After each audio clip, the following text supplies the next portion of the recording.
3 అలా అన్న మా తమ్ముడు పవన్ కళ్యాణ్ పుట్టినప్పుడు అక్కడ మోదీ గారు ఎలాగో ఈయనకు కూడా నొప్పులు లేకుండా ఈ మధ్య మోదీ గారు అన్నారు ఇప్పుడు సౌత్ ఇండియన్ పుట్టినప్పుడు పెయిన్ కూడా లేదట. అమ్మా తల్లి వారిని క్షమించమ్మా, బతుకున్నావు నువ్వు.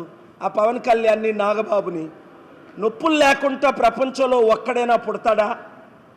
మోదీ అంటాడు, ఆయన ఏదో అంటాడు, ఆయన అబద్ధాలు. ఆయనతో పాటు మీరెందుకు ఇలాంటి అబద్ధాలు సహిస్తారు? క్షమాపణ చెప్పమండి.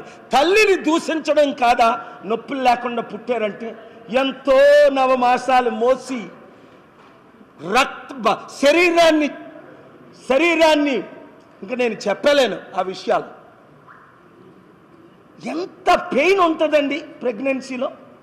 ఒకసారి నా కొడుకు పుట్టినప్పుడు నేను హాస్పిటల్లో గంట ఉన్నాను కనుక నా కళ్ళతో నేను చూశాను. ఇంత పెయినా అని ప్రేమ